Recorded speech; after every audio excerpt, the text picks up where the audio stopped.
Hello friends, welcome back to my channel. তো বন্ধুরা, finally রামায়ণের ট্রেলার রিলিজ করে গেছে। নিতেশ তিওয়ারির পরবর্তী ছবিটা আমরা দিওয়ালিতে পাচ্ছি এবং ট্রেলারটা আজকে সকাল মানে ভোরবেলা আর কি 4:15-তে ড্রপ করা হয়েছে। আমরা এই রিসেন্ট টাইমের ছবির ক্ষেত্রে এটা দেখতে পাই যে তারা দিনক্ষণ ঠিক করে আর কি, সেই অনুযায়ী তাদের কন্টেন্ট রিলিজ করে। তাতে নাকি ভিউজ বেশি আসে, তাতে তাদের মানে কি বলবো, সাড়াটা ভালো পাওয়া যায় আর কি। তো সেই মেনেই আর কি রিলিজ দেওয়া। তো ভোর 4:15-তে ড্রপ করা হয়েছে। ভোরবেলা দেখা হয়নি, আমি সকালবেলা উঠেই দেখেছি আর কি। সো অনেকবারই দেখেছি ট্রেলারটা, অনেকবার দেখার মতো অনেক কিছু জিনিস রয়েছে যেগুলো মানে ইচ্ছা করবে আর কি একটু দেখি, বারবার দেখি। সো অনেকবার দেখেছি। তো এবার কথা হবে ট্রেলারটা নিয়ে, যে আলটিমেটলি ট্রেলারটা কেমন লাগলো এবং আমাদের সেই এক্সপেকটেশন ফুলফিলমেন্ট করতে পারলো কি না এই ট্রেলারটা। আমাদের যেরকম আশা ছিল বা প্রত্যাশা ছিল সেটা ম্যাচ করতে পারলো নাকি এখনো পর্যন্ত ট্রেলার লেভেলে। তো সেটা নিয়ে আমরা কথা বলবো। তার আগে একটা কথা বলি, দেখো রামায়ণ একটা মাইথোলজিক্যাল স্টোরি আমাদের হিন্দু ধর্মে, তোমরা প্রত্যেকেই জানো। তো এই স্টোরিটা নিয়ে আমাদের শুধুমাত্র ভারতেই নয়, ভারতের বাইরেও প্রায় 50টা বা তার বেশি কাজ হয়েছে শুধুমাত্র এই মাইথোলজিক্যাল স্টোরিটা নিয়ে। 1917 সালে দাদা সাহেব ফালকে পরিচালিত একটা রামায়ণের উপর একটা গল্প বা সিনেমা রিলিজ করেছিল, যেটা নির্বাক ছিল আর কি, 1917 সাল। তারপর থেকে একের পর এক কখনো সিরিয়াল হয়েছে, কখনো কার্টুন হয়েছে, কার্টুন বাইরে হয়েছে আর কি, আবার কখনো সিনেমা আমরা পেয়েছি। লাস্ট আমরা পেয়েছি আদিপুরুষ, যেটা প্রভাসের ছিল আর কি, যে ছবিটা সেটা একেবারেই ওয়ার্ক করেনি। এবং আমরা পাচ্ছি আর কি রামায়ণা, যেটা দিওয়ালিতে মুক্তি পেতে চলেছে। সত্যি বলতে এই সময় দাঁড়িয়ে না, মানে কোথাও একটা রেষারেষি দেখতে পাচ্ছি। মানে সে করেছে তার থেকে বেটার করে আমি দেখাবো, মানে এই বিষয়টা দেখতে পাচ্ছি। বাট এখনো পর্যন্ত কেউ কিন্তু সেই জায়গায় সেইভাবে উঠে দাঁড়াতে পারেনি। একটা একটা মাত্র কাজ আমাদের জন্য বা আমাদের মনে রয়ে গেছে, সেটা হচ্ছে সিরিয়ালটা, যেটা ছিল অরুণ গোভিলের, মানে রামের চরিত্রে কাজ করেছিলেন অরুণ গোভিল। 1987 সালে এই সিরিয়ালটা রিলিজ করেছিল টেলিভিশনে। তো সেই সময় হয়তো আমাদের দেখা হয়নি, কারণ জন্মায়নি ভাই।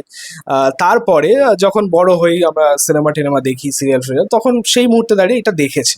এবং সেই সিরিয়াল কিন্তু আমাদের মনে আলাদাভাবেই একটা জায়গা করে রেখেছে, মানে অন্য কিছু আর সেভাবে আমাদের মনে ইম্প্যাক্ট ফেলতে পারিনি, ঠিক আছে। সো যাই হোক, অনেক কাজই দেখেছি, বাট সেটা একটা আলাদা লেভেলের ছিল আর কি, ঠিক আছে। তো এই যে আদিপুরুষ যেটা আমরা দেখেছিলাম প্রভাসের, সেইটা দেখে তো ভাই এক প্রকার মানে কি বলবো, মানে খুবই খুবই হতাশ হয়েছিলাম যে এত টাকা খরচা করে আদিপুরুষের মতো একটা ছবি করা হয়েছে। বাট হ্যাঁ, আমি এই ট্রেলারটা দেখে এইটা বুঝতে পারলাম, মানে রামায়ণের ট্রেলারটা দেখে এইটা বুঝতে পারলাম যে আমাদের পরিচালক নিতেশ তিওয়ারি, সে কিন্তু বহুবার হয়তো আদিপুরুষ দেখেছেন এবং আদিপুরুষ নিয়ে যে সমস্ত সমালোচনা হয়েছে সেগুলো হয়তো তিনি দেখেছেন, এবং সেখান থেকে তিনি একটা অনুপ্রেরণা জুগিয়েছেন যে হ্যাঁ, এর থেকে বেটার করা যায়। যেমন ধরুন কিছু চরিত্র বা কিছু চরিত্রের গেট আপ, যেমন ধরুন হনুমানের চরিত্রটা, আদিপুরুষের কথা বলছি, বা রাবণের চরিত্রটা, বা ভিজুয়াল, বা রামের চরিত্রটা, মানে যেগুলোতে কাজ সেরকম হয়নি বা যেগুলো নিয়ে মেনলি সমালোচনা হয়েছে আর কি দর্শক মহলে, সেগুলো নিয়ে কিন্তু মেনলি নিতেশ তিওয়ারি কাজ করেছেন এই রামায়ণতে। তোমরা এই ট্রেলারটা দেখো, বারবার দেখো, তোমরা বুঝতে পারবে চরিত্রগুলো নিয়ে কাজ করেছে। পাশাপাশি ভিজুয়াল উপর কাজ করা হয়েছে। মানে আদি পুরুষে যেগুলো ডিফল্ট হয়েছিল বা যেগুলো খামতি ছিল সেগুলোর উপরেই মেনলি কাজ করা হয়েছে। তো এবার কথা হচ্ছে যে নিতেশ তিওয়ারি নতুন কিছু করার যে চেষ্টাটা, সেটা কতটা ওয়ার্ক করছে, কতটা ভালো লাগছে। দেখো, এই ট্রেলারটা কিন্তু আমার খুব ভালো লাগেনি, মানে যা এক্সপেক্ট করেছিলাম, যা প্রত্যাশা ছিল আমাদের মধ্যে, সেই মোতাবিক হয়তো লাগেনি। বাট হ্যাঁ, এটা কিন্তু খুব খারাপও হয়নি। প্রথমত আমি ভিজুয়ালটা নিয়ে কথা বলি। দেখো, রামায়ণের ট্রেলারটা দেখে না মনে হচ্ছে যেন আমাদের স্টার জলসায় কোনো মহালয়া আসছে, তার একটা ট্রেলার দেখলাম বা তার একটা ঝলক দেখলাম। অনেস্টলি বলছি, কিছু কিছু জায়গা ওরকমই লাগছে, মানে পুরোটাই তো এই গ্রিন স্ক্রিনে শুট করা, সেটা বোঝাই যাচ্ছে। পুরোটাই আর কি গ্রাফিক্স, পুরোটাই ভিএফএক্স। মানে এই ছবি টোটাল বাজেট প্রায় 4,000 কোটি টাকা, মানে এটা হিস্টোরিক সিনেমা বাজেটের দিক থেকে। ফার্স্ট ইন্ডিয়ান সিনেমা যেটাতে বা বাজেটের পেছনে এত টাকা স্পেন্ড করা হয়েছে, প্রায় 4,000 কোটি টাকা। তো সেই মোতাবিক কিন্তু লাগলো না, মানে আমরা কি চাই, ভিজুয়ালটা রিয়েলিস্টিক হবে, ভিজুয়ালটা মানে ভালো। অ্যাকচুয়ালি দেখো, মোবাইলে দেখেছি বস, ঠিক আছে, তো সেইখানে হয়তো ওয়ার্ক নাও করতে পারে, কিন্তু হ্যাঁ এমন অনেক সিনেমাই আছে যেগুলো মোবাইলেও ভালো লাগে, সিনেমাতেও মানে সেই ভিজুয়ালটা ওয়ার্ক করেছে, এমন অনেক সিনেমা রয়েছে, অনেক এরকম কাজ রয়েছে। বাট এই সিনেমাটা বা এই ট্রেলারের যে ঝলকটা আমরা ট্রেলারের যে ঝলকটা দেখলাম ভিজুয়ালি, সেটা কিন্তু সেভাবে ওয়ার্ক করলো না। হ্যাঁ, হতে পারে যে এটা হাই কোয়ালিটি ক্যামেরা দিয়ে শ্যুট করা, দামি ক্যামেরা দিয়ে শ্যুট করা, শুধুমাত্র আইম্যাক্সের জন্য, বড় স্ক্রিনের জন্য, সেই জন্য হয়তো মোবাইলে সেভাবে ওয়ার্ক করছে না।